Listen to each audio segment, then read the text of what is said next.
ଆମର এই ଆଦ୍ୟାନ୍ତ digital channel YouTube ମାଧ୍ୟମରେ ଓଡ଼ିଆ ଭାଷାକୁ ଲୋକପ୍ରିୟ କରିବାର ଛୋଟିଆ ପ୍ରୟାସ କରୁଛି। ଆମର এই ଚ୍ୟାନେଲରେ ଆମେ କିଛି ଜଣା ଅଜଣା ତଥ୍ୟକୁ ସଠିକ ଏବଂ ବିସ୍ତାରିତ ଭାବରେ ଆପଣଙ୍କ ନିକଟରେ ପହଞ୍ଚାଉଛୁ। ଯଦି ଆପଣ ଓଡ଼ିଆ ଭାଷାର ଲୋକପ୍ରିୟତା ବଢ଼ାଇବାରେ ଆମକୁ ସହଯୋଗ କରିବାକୁ ଚାହାନ୍ତି ତେବେ ଆମ ଚ୍ୟାନେଲକୁ ଲାଇକ୍, ସେୟାର, ସବସ୍କ୍ରାଇବ କରି ଆମକୁ ସହଯୋଗ କରିପାରନ୍ତି। ଆପଣ କ'ଣ ଜାଣିଛନ୍ତି ଫ୍ରେଣ୍ଡସ୍, ମଣିଷ ପ୍ରଥମେ କେବେ ଛିଙ୍କିଥିଲା? ସାମ୍ନାକୁ ଆସିଲା ନୂଆ ତଥ୍ୟ।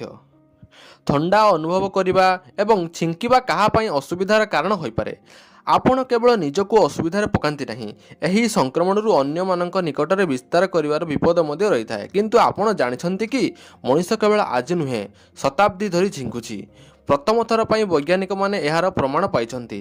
ବାସ୍ତବରେ ଐତିହାସିକ ରେକର୍ଡଗୁଡ଼ିକରେ ଥଣ୍ଡା ସୃଷ୍ଟି କରୁଥିବା ଜୀବାଣୁ ଖୋଜିବା ଏକ କଷ୍ଟସାଧ୍ୟ କାର୍ଯ୍ୟ ହୋଇଥିଲା, କାରଣ ଅନେକ ଜୀବାଣୁ ଥଣ୍ଡା ସୃଷ୍ଟି କରିଥାନ୍ତି।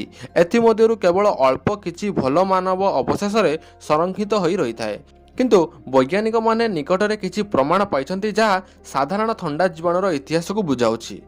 ଲାଇଫ୍ ସାଇନ୍ସର ରିପୋର୍ଟ ଅନୁଯାୟୀ ବୈଜ୍ଞାନିକମାନେ ଆବିଷ୍କାର କରିଛନ୍ତି ଯେ ଅତି କମ୍ରେ 3 ଲକ୍ଷ ବର୍ଷ ପୂର୍ବେ ମଣିଷ ପ୍ରଥମ ଥର ପାଇଁ ଥଣ୍ଡା ଅନୁଭବ କରିଥାଇପାରେ।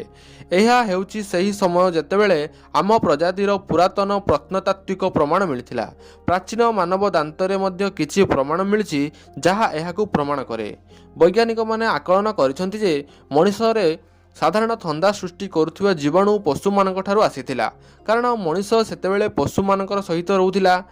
ସେତେବେଳେ ମଣିଷ ବାରମ୍ବାର ଯୋଗାଯୋଗ ହେତୁ ଏହା ଦ୍ରୁତ ଗତିରେ ବ୍ୟାପିବାରେ ଲାଗିଲା ଏବଂ ସେଠାରୁ ସଂକ୍ରମଣ ଆଜି ପର୍ଯ୍ୟନ୍ତ ଜାରି ରହିଛି।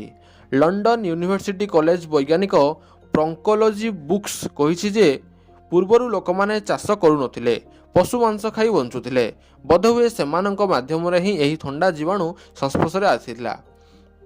ବୁଲୁକ୍ସ ଏବଂ ତାଙ୍କ ସହକର୍ମୀ ୱାନ୍ ଡର୍ଫ ସାଇବେରିଆରେ ବରଫ ତଳେ ପୋତି ହୋଇଥିବା ସର୍ବପୁରାତନ ମାନବ ଦାନ୍ତ ପାଇଥିଲେ। ସେମାନେ RNA ପରୀକ୍ଷଣରେ ଥଣ୍ଡା ଜନିତ ଜୀବାଣୁ ଆବିଷ୍କାର କରିଥିଲେ। ଅନୁସନ୍ଧାନକାରୀମାନେ ଆକଳନ କରିଛନ୍ତି ଯେ ଏହି ଜୀବାଣୁ ପ୍ରାୟ 7 ଲକ୍ଷ ବର୍ଷ ପୁରୁଣା। ବୋଧହୁଏ ଏହା ହୋମୋ ସାପିଏନ୍ସ ପୂର୍ବରୁ ମଧ୍ୟ ବିଦ୍ୟମାନ ଥିଲା।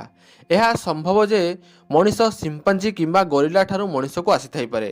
ବୈଜ୍ଞାନିକମାନଙ୍କ ଅନୁଯାୟୀ ଏହି ଜୀବାଣୁ ସାଧାରଣତଃ କିଛି କ୍ଷଣ ମଧ୍ୟରେ କମିଯାଏ, କିନ୍ତୁ କୋଭିଡ୍ ଏବଂ ସ୍ୱାଇନ୍ ଫ୍ଲୁ ଭଳି ଭାଇରସ୍ ରହିଛି ଯାହା ଲୋକଙ୍କୁ ଦୀର୍ଘ ସମୟ ଧରି ଅସୁବିଧାରେ ପକାଇଥାଏ। କେବଳ ଏତିକି ନୁହେଁ, ବେଳେବେଳେ ସେମାନେ ମୃତ୍ୟୁର କାରଣ ମଧ୍ୟ ହୋଇଥାନ୍ତି। ଆଶା କରେ ଫ୍ରେଣ୍ଡସ୍ ଆପଣଙ୍କୁ ଏହି ଭିଡ଼ିଓଟି ଭଲ ଲାଗିଥିବ। ଭିଡ଼ିଓଟି ଭଲ ଲାଗିଲେ ଭିଡ଼ିଓକୁ ଲାଇକ୍ କରନ୍ତୁ ଏବଂ ଆମ ଚ୍ୟାନେଲକୁ ସବସ୍କ୍ରାଇବ୍ କରି ପାଖରେ ଥିବା ବେଲ୍ ଆଇକନ୍କୁ ଆଲରେ କ୍ଲିକ୍ କରିଦିଅନ୍ତୁ। ଦେଖା ହେବ ଫ୍ରେଣ୍ଡସ୍ ଆଉ ଏକ ନୂଆ ଭିଡ଼ିଓରେ ଆଉ କିଛି ନୂଆ ଅପଡେଟ୍ ସହିତ। ସେତେ ପର୍ଯ୍ୟନ୍ତ ଜୟ ହିନ୍ଦ, ଜୟ ଜଗନ୍ନାଥ।